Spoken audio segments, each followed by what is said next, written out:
정면전을 시작할 것입니다.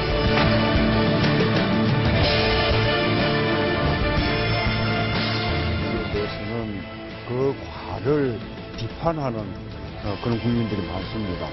그러나 한편으로는 또 그분들의 공로를 또 이렇게 긍정적으로 그렇게 평가하는 분들도 또 많이 계십니다. 결국 역사가 해결해 줄 것이라고 생각합니다. 결국 선택 문재인이었습니다. 아슬아슬하게 어제 박지원 의원을 누르고 당대표로 선출된 문재인 의원. 오늘 박정희 전 대통령 묘역을 참배해서 지금 논란이 또 커지고 있는데요. 자, 박정희 대통령에 대한 긍정적인 평가. 오늘 입에서 처음 나온 발언 아닌가 싶은데요. 조수진 차장. 네. 어떻습니까? 네. 이 박정희 전 대통령의 묘역을 참배하면서 어떤 얘기를 할까 이렇게 했는데요. 상당히 이 산업화에 대한 긍정적인 측면을 얘기를 했습니다. 박정희 전 대통령의 공과 과 중에 공을 평가한 것은 처음입니다. 그렇죠. 네. 자, 일단 그러면 문재인 의원이 대표로 당선되는 그 과정부터 짧게 요약을 해서 설명을 좀 해주시죠. 네. 일단 이 문재인 대표 예상 밖으로 3.5%포인트 차이로 신승했습니다. 예상 밖이다. 어떤 게 예상을 했던 거죠, 그러면? 이 문재인 대표는 이 친노의 좌장격입니다. 2003년부터 새정치민주연합, 열린우리당 창당 이후로 계속 친노정당이었습니다. 그렇기 때문에 이 옛 민주계, 그러니까 이 김대중 전 대통령 계는 굉장히 극소수였습니다. 그래서 이 박지원 의원이 많이 치고 올라간다고 하더라도 과연 그러면 얼마나 그럼 표차가 날까? 예. 이것이 관전 포인트였는데요. 3.5%포인트. 정말 신승이라고 하지 않을 수가 없습니다. 일단 문재인 대표가 승리한 원인은 가장 먼저 이런 당의 분포에서 찾을 수가 있겠습니다. 명실상부한 친노 정당에서 이 친노 대의원들, 12년 동안 뿌리를 내린 친노 대의원들이 확고하게 그 구심력을 발휘를 했고요. 또 총선이 1년 남은 시점이란 점에서 더 문재인 대표의 필요성을 절감했다. 이렇게 보실 수 있겠습니다. 근데 조수진 차장, 지난주까지만 해도 사실 조수진 차장이 분석하기로는 그 전남에서 대의원들이 뭐 거의 다 올라왔고, 그래서 호남에서 그 뭐 총리론 이런 것에 대한 역풍, 이런 것 때문에 뒤집히는 거 아니냐, 이런 분위기가 좀 있다, 이렇게 예상을 하셨었잖아요. 네, 그렇습니다. 근데 어쨌든 그만큼 친노의 힘이 강했던 건가요? 네. 일단 이 대의원들의 투표가 이 전체 투표의 45%를 차지하는데요. 이 대의원 투표에서 문재인 의원이 다소 앞선 거죠. 이 대의원 투표 결과가 고스란히 이 전당대회 전대 결과와 거의 비슷하게 떨어졌습니다. 45% 그리고 박지원 대표는 41% 정도로 제가 기억을 하는데요.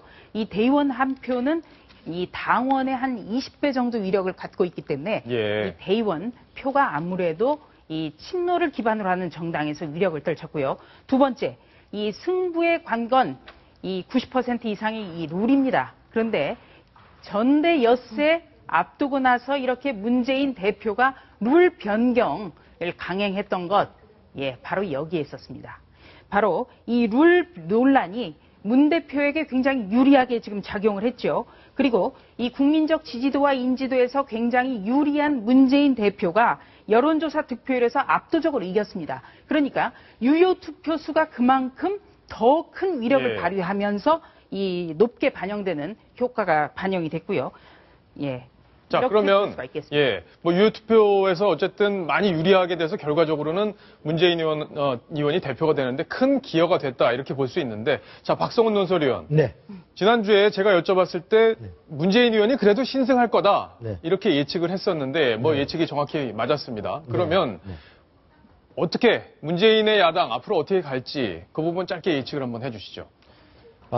문재인 대표의 행보는 크게 두 축이 오늘 이렇게 딱 드러났는데, 지금 전직 대통령 대선 때는 가지 않았던 이승만 박정희 대통령의 묘소를 찾음으로써 국민의 반쪽, 절반, 다시 말해서 산업화 세력이라고 하는 그동안 배관시하고 어떤 민주화를 제1선에 오르면서 다른 부분의 가치를 소홀히 하는 듯한 이런 모습에서 탈피해서 국민의 절반을 확실히 껴안고 대한민국 전체를 상대로 하겠다.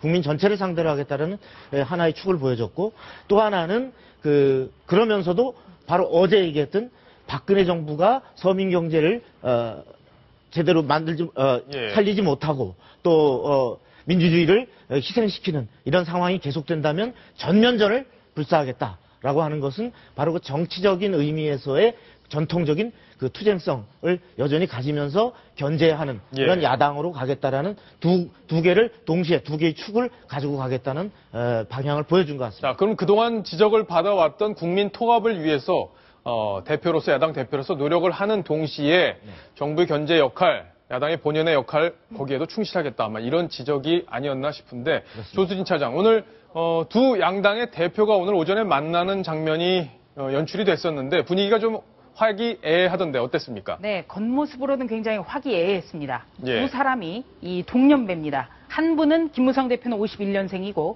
이 문재인 대표는 53년생인데 두 사람 모두 지역구가 부산이고요. 두 사람이 공교롭게 또 경남중학교 1년 선후배입니다.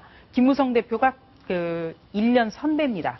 그래서 11시 30분에 이 문재인 신임 대표가 김무성 새누리당 대표의 대표실로 찾아갔고요. 여기에서 김무성 대표가 굉장히 반갑게 맞이했는데 이 모든 그 발언을 잘 살펴보면 하나하나가 뼈가 있었습니다. 자, 지금 나오는 장면이 이제 두 분이 만나고 있네요. 네. 전당대회 또 이렇게 당대표 경선 먼저 치르셨는데 그때 저희가 보기에는 뭐 금방 이렇게 끝나는 것 같았는데 우리 문재인 대표님 정말 축하드리고 특히 오늘 추운 날씨에 현충을 찾아서 이승만 대통령과 박정희 대통령 묘소를 참배하신 게 참 잘한 일이라 생각하고 저도 지난 1일 날 지나간 역사는 다 숨고 보듬어야 된다는 내 생각으로 역대 대통령 순서대로 다 참배를 하고 또 그날 오후에는 이희호 여사님 직접 저도 아까 참배하고 난 이후에 우리 기자님들께 참배 소감을 말씀드렸는데 좀 이렇게 박근혜 정부에서 이런 좀 국민 통합을 위한 정치 쪽에 좀 더 노력을 기울여 주시면 좋겠다는 생각이 듭니다. 협상과 타협 과정에서 여당이 더 양보해야 된다는 생각을 제가 항상 가지고 있습니다. 무리한 요구만 안 하신다면. 그런데 뭐 이제는 조금은 각오를 좀 하셔야 될 것 같습니다. 너무 세게 하지 마시고. 이렇게 여야가 머리 맞대고 함께 이렇게 논의해야 될 일들이 참 많은 것 같습니다.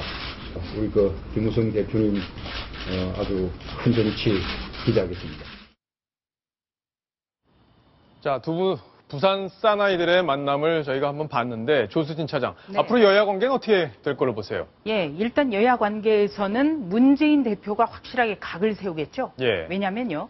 지금 벌써 박지원 의원이 차점자긴 한데 이 3.5%포인트밖에는 벌어지지 않았습니다. 그리고 이 문재인 대표가 대표 당선됐지만 과반 득표를 못했습니다. 바로 이런 안의 어떤 단결력을 위해서 할 수 있는 것, 가장 효율적인 것, 바로 밖으로 어떤 적을 얘기하면서 단합을 외치는 게 가장 중요한 거죠.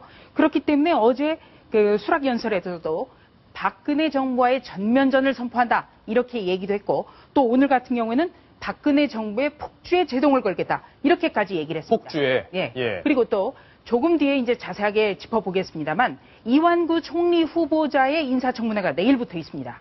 그렇기 때문에 어떤 강한 야당을 보여주는 선명성 경쟁을 하면서 또 박근혜 정부의 예전에 2012년 대선 때 빼앗겼던 경제 민주화까지 가지고 와야 대선까지도 어떤 승리할 수 있다. 이런 포석을 가지고 아마 움직일 겁니다. 자, 박성훈 논설위원께 질문을 이어갈게요. 아까 조금 전에 좀 언급을 해주셨는데, 자, 두 전직 대통령 이승만, 박정희 그동안 친노 진영에서는 상당히 좀 거리를 두려고 하는 그런 움직임이 있었는데 오늘 드디어 묘역 참배했습니다. 그거 두고 지금 논란이 많은데 그 논란 좀 정리를 해주시죠.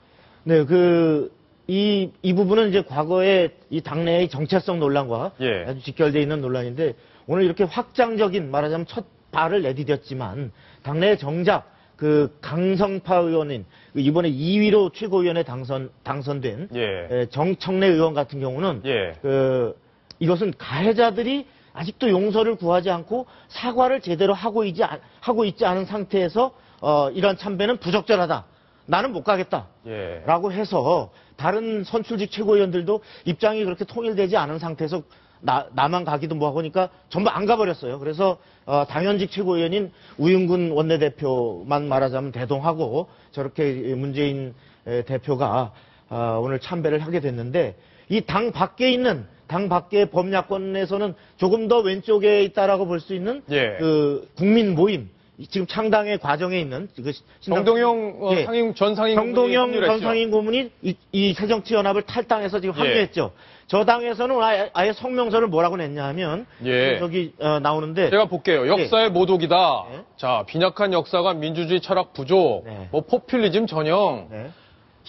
이게 좀 희한하네요. 이제 히틀러 묘역 참배나 예. 일본의 신사 참배와 뭐가 다르겠느냐. 이건 앞으로 많이 이걸 나간 얘기 같은데요. 어떻게 비판할 수 있겠냐 그런데 예. 이것은 좀 나가도 좀 너무 나간 것 같습니다. 예. 우리가 본인은 저렇게 생각하는 건 자유예요. 그러나 대한민국 국민의 절반 이상이 건국한 이승만 대통령, 그다음에 산업화에 공이 있는 박정희 대통령에게 독재라든지 어떤 과오는 있을지언정 그분들이 이룩한 대한민국 건국 그리고 산업화가 없었다면 오늘의 우리 현재의 대한민국이 있겠는가라고 하는데 공감하는 국민이 과반수 이상입니다. 그래서 문재인 대표도 그 국민을 상대로 정치를 하겠다고 오늘 저 참배를 간 건데 저것을 마치 히틀러 그다음에 일본의 신사 참배에 비유한다면 이렇게 비판하는 저분들은 과연 지금의 대한민국을 히틀러 치하 일본의 군국주의 신사 참배하는 그 세력과 동일한 세력으로 보는 것인지 저라고도 국민의 심판을 받아서